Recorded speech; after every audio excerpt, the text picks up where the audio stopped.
Estamos transmitiendo en vivo con la participación presencial y física de nuestro líder del pueblo, el doctor Vladimir Cerrón, a más de 2 años de persecución política contra el líder del pueblo.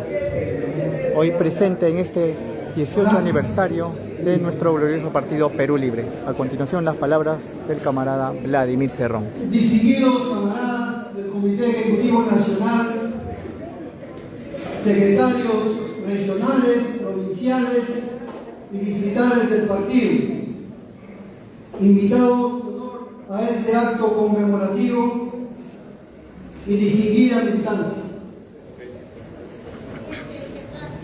La invasión a Venezuela y el secuestro del presidente Nicolás Maduro Moros y su compañera el 3 de enero del año 2026 no era un fenómeno nuevo, era un acontecimiento más que se suma a los innumerables golpes de Estado propinados por el imperialismo norteamericano. Sin embargo, este suceso marca una nueva etapa geopolítica en nuestro continente. Cuando la invasión a Caracas todavía se creía una falsa alarma, el partido, consciente de lo inminente de este ataque, en diciembre del año 2025 emitió un pronunciamiento hablado y también por las redes sociales, advirtiendo que en Venezuela se peleaba la soberanía de Latinoamérica, se peleaba la soberanía de nuestros pueblos. Analizar este fenómeno histórico no puede pasar por alto, siendo vital identificar cuál fue el eslabón quebrado para que este golpe internacional pueda consumarse.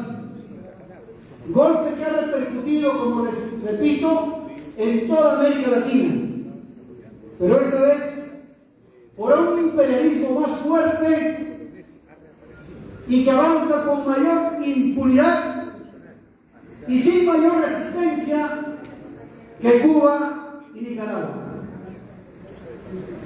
Desde entonces quedamos debidamente notificados que éramos una neocolonia norteamericana, una neocolonia yanqui,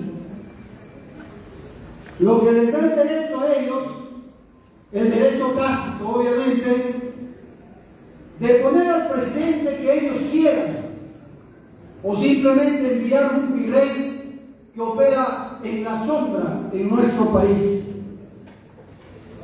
Quiero también mencionar que estas dos condiciones se han dado actualmente en nuestro territorio.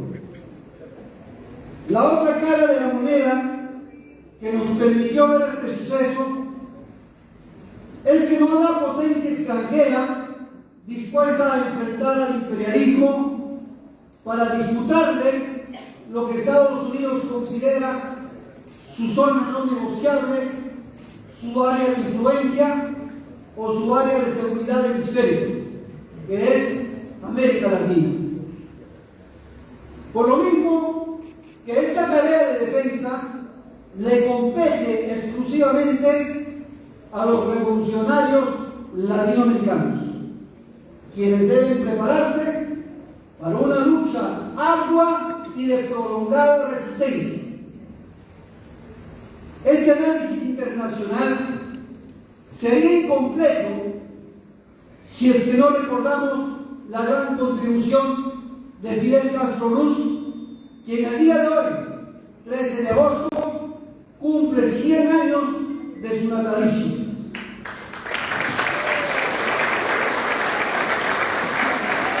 Hombre que dedicó su vida entera a la revolución socialista, al internacionalismo, a la soberanía continental, al poner la ciencia al servicio de la humanidad y a la cooperación educativa, sanitaria y militar de los pueblos que luchan por su liberación en el mundo.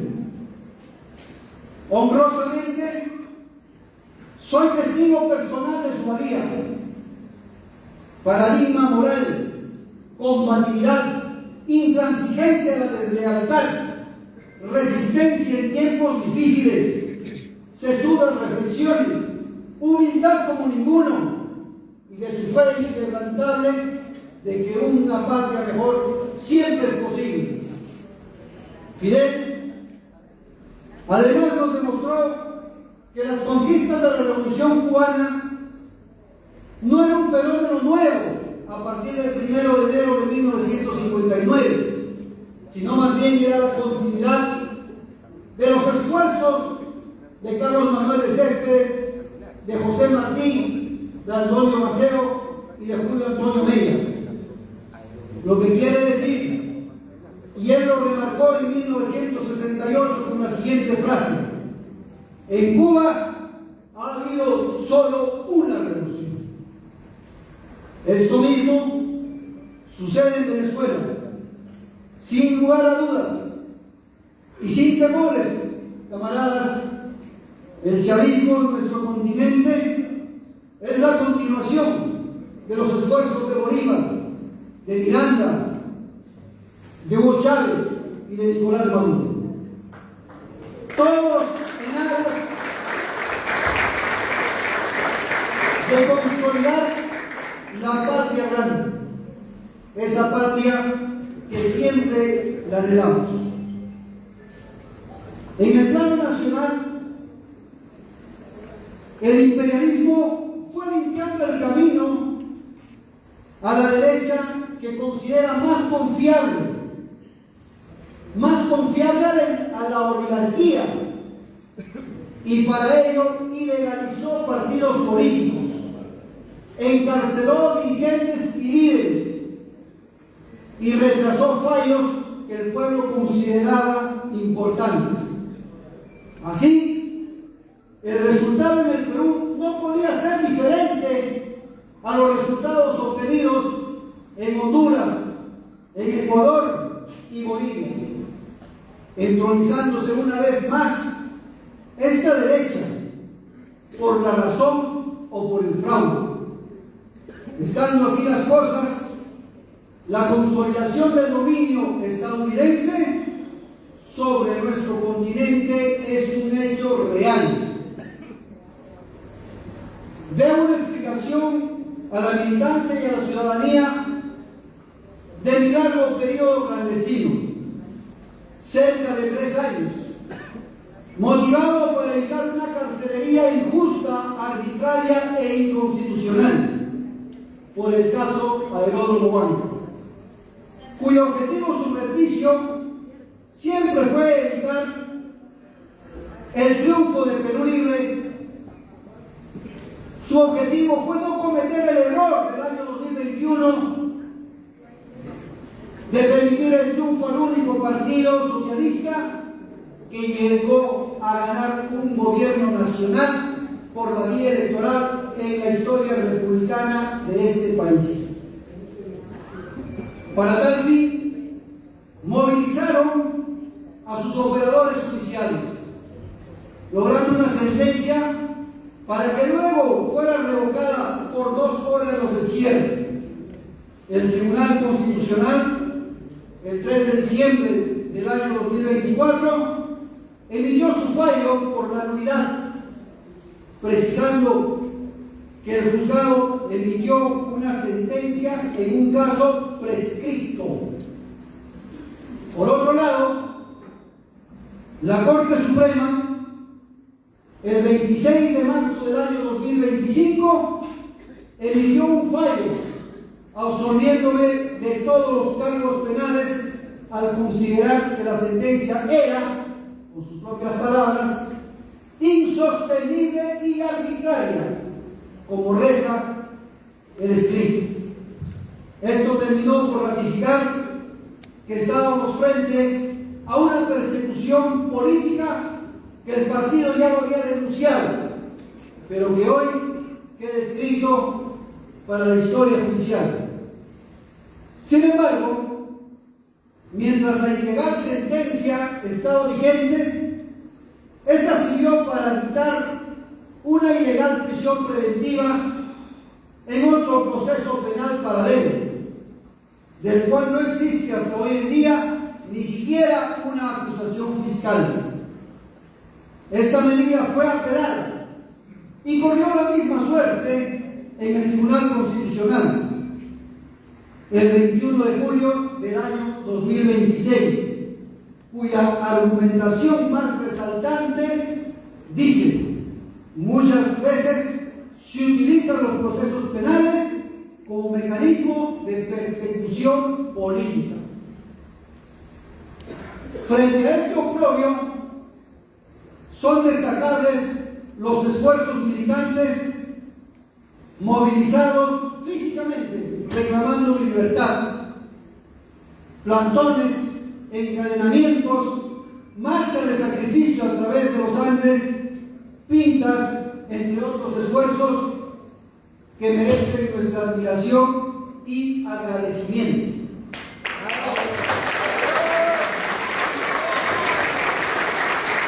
Asimismo, extiendo el reconocimiento a los abogados de la defensa, sin cuya acción hubiera sido imposible derrotar al activismo político-judicial cambiado. Especial mención merece la solidaridad internacional del Seminario de México, el Foro de Sao Paulo, los encuentros de Caracas y La Habana, además del sentido mensaje personal de Pepe Mujica. Punto aparte, merece referencia el Diario 1, único medio que expuso su abierta, total, indudable e incondicional solidaridad con nuestra causa. A pesar de la persecución, el partido inscribió su candidatura para las elecciones generales, en un hecho sui generis en el país, pero como era de esperarse, con resultados malos. La teoría de la revancha electoral del pueblo, postulada por el partido político, era cierta, y eso fue lo que sucedió. Solo que el dique se rompió por la alternativa socialdemócrata, siendo el punto canónico de nuestro descenso la ausencia en el debate presidencial. Es cierto que perdimos la inscripción y las elecciones, pero no perdimos al partido, cuya existencia será perenne mientras persistan las condiciones que determinaron su fundación hace 18 años. Mientras la militancia mantenga firmes sus convicciones de convicción, de resistencia y de disciplina, y mientras construyamos una alternativa nacional, popular y soberana. ¡Fuerza nacida del pueblo! ¡Fuerza nacida del pueblo! ¡Perú libre! ¡Perú libre! Asimismo, el partido agradece a los más de 100.000 peruanos que votaron por nuestro proyecto político. Aunque el resultado es modesto cuantitativamente, cada voto tiene para nosotros especial relevancia cualitativa, porque es un voto de los tiempos difíciles. Es un voto que representa conciencia, dignidad y esperanza.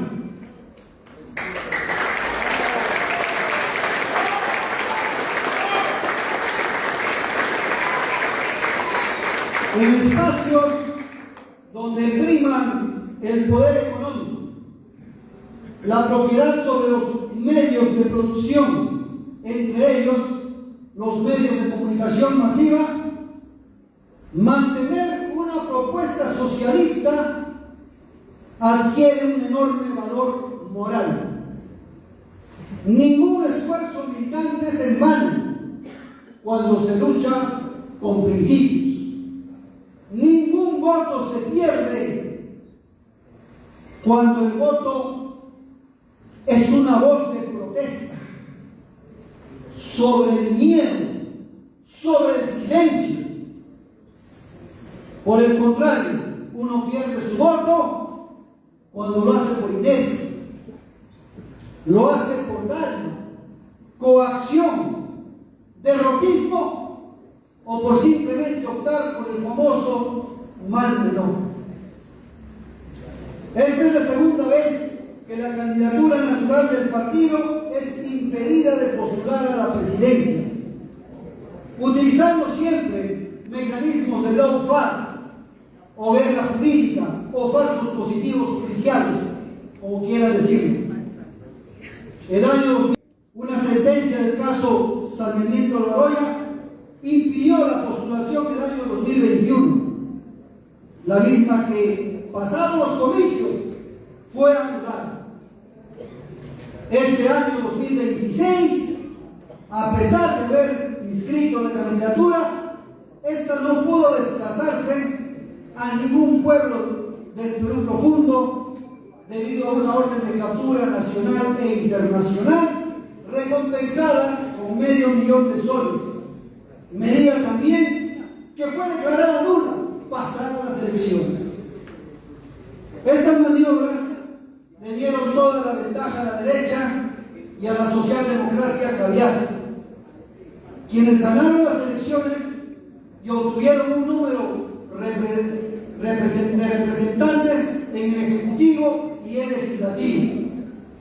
Es obvio que estos resultados han sido de amplia satisfacción para el imperialismo, porque ambos son funcionales al sistema neoliberal existente.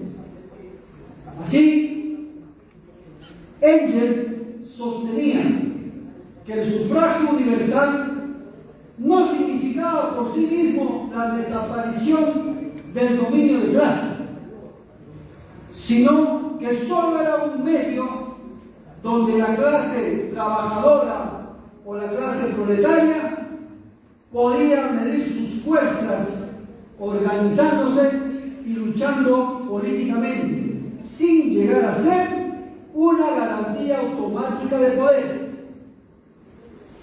La contradicción principal, según este pensador, era que el sufragio, a la vez que consolidaba el poder burgués, podía ser utilizado por los trabajadores para conquistar posiciones políticas, pero sin hacerse ilusiones de que eso eliminará las desigualdades derivadas de la propiedad privada, del poder sobre los medios de producción, de la estructura de clases ni del poder económico. Nuestro partido debe ser consciente que no hay, desde hace 3 décadas, una opción de izquierda socialista que no sea Perú Libre.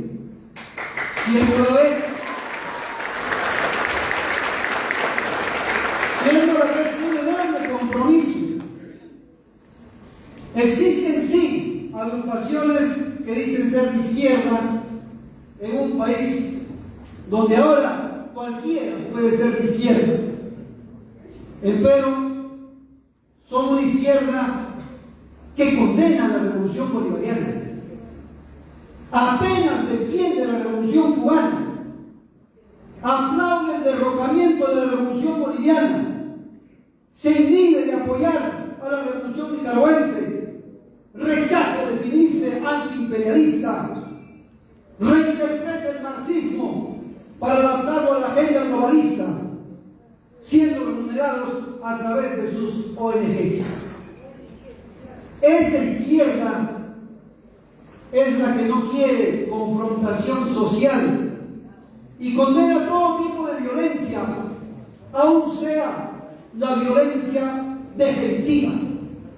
del pueblo. Por consiguiente, es la izquierda no perseguida en este país, sino que por el contrario se expresa la persecución de nuestro partido. A los años y tras los duros golpes de la vida, he comprendido que para cambiar este país no basta ser de izquierda. Hace falta dar uno o dos pasos más. No basta hablar de tácticas sin objetivos consumados. Es decir, no basta ser más. Hay que atrevernos a ser ley. Y adecuados a nuestra realidad, hace falta ser María Feliz.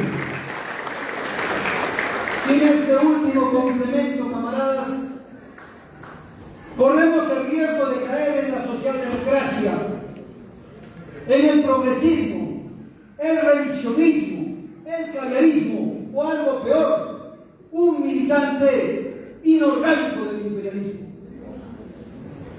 El partido sufre una persecución perpetua y seguirá sufriendo. Eso no es un evento consumado. Como todo partido socialista o comunista, ha experimentado viles agresiones como allanamientos, encarcelamientos, embargos, incautaciones, destituciones laborales, cauciones onerosas, reparaciones civiles altas, prohibición de viajes, persecuciones recompensadas, entre otras. Toda la fuerza del Estado burgués sobre la espalda del partido, no llegando al crimen, porque el partido también aprendió a defenderse. Extiendo mis respetos a los camaradas fundadores del partido, Arturo Cárdenas, Waldir Vicapoma, Eduardo Reyes, Eduardo Fontana, quienes enfrentaron experiencias prolongadas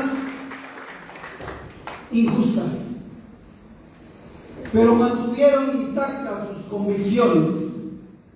Asimismo, enfrenté una disciplinada resistencia en la clandestinidad, dirigiendo el partido hasta donde me ha sido posible, habiendo logrado la derrota de los operadores jurídicos, mediáticos y policíacos de nuestros adversarios por ahora. ¡Fuerza nacida del pueblo! ¡Fuerza nacida del pueblo! ¡Perú libre! ¡Perú libre! ¡Perú libre! El partido enfrenta un reto que no será más que su propio fortalecimiento a través de una reestructuración de su aparato orgánico. La reacción echó tanta basura sobre su nombre que no debemos esperar que la limpie el viento de la historia, sino empezar nosotros mismos con ese trabajo. Esto implica analizar el fenómeno con objetividad para aplicar los remedios apropiados. Es cierto que hubo un gobierno fallido de Perú Libre, aunque extremadamente breve, de 2 meses y medio, a partir del cual el gobierno degeneró y traicionó, excluyendo a nuestros militantes técnicos e incorporando entre sus funcionarios a gente de la derecha y de la socialdemocracia cambiada. Sin embargo, la astucia de nuestros enemigos dicen a través de sus medios que tanto Boluarte, Gerí y Balcázar estuvieron bajo la dirección perulibrista, condición totalmente falsa. Si bien lograr la reinscripción del partido es importante, lo principal es el alma de su estructura. Me refiero al elenco de cuadros disciplinados, capacitados políticamente, capaces de organizar su entorno en función del ideal y llegado el momento, agitar a las masas para generar una avalancha social. Como diría Lenin, aspiramos a un partido de cuadros y no de masas por el momento.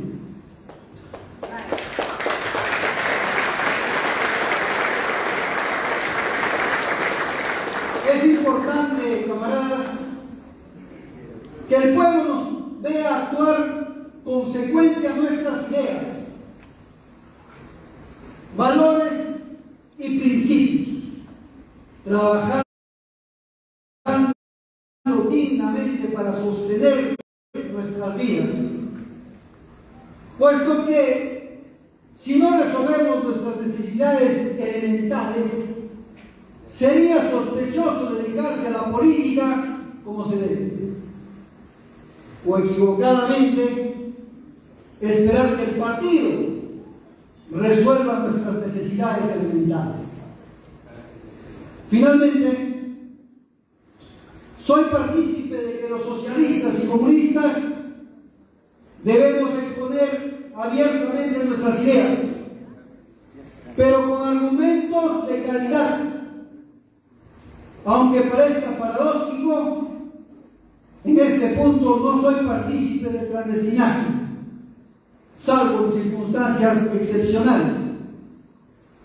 Mantenerse en tal condición, es decir, en el clandestinaje ideológico o político, contribuye a la censura de nuestras ideas, propicia represiones y ejecuciones clandestinas a nuestros camaradas.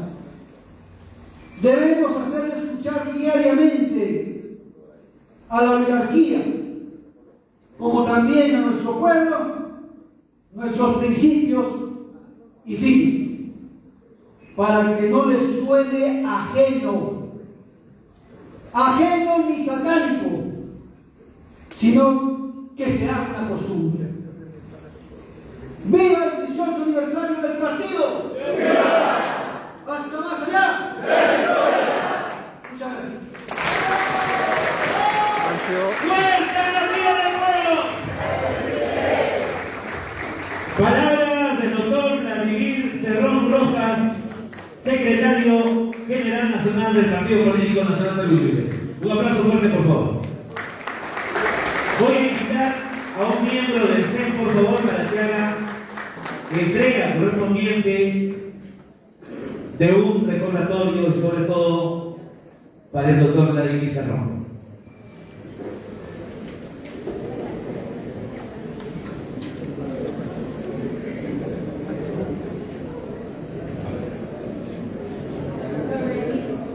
Doctor Vladimir, por favor.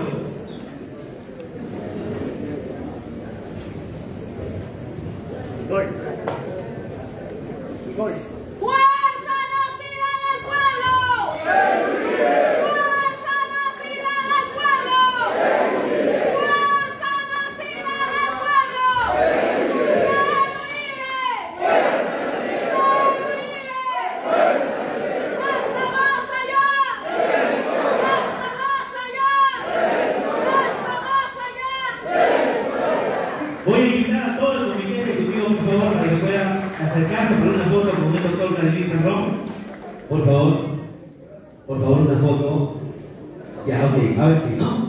Ya, queremos agradecer, vamos a tomarnos la foto del recuerdo ya en el momento indicado. A continuación, vamos a presentar, vamos a ver la presentación que viene dentro del programa. Vamos a invitar y querer recibir con un voto de aplausos, por favor.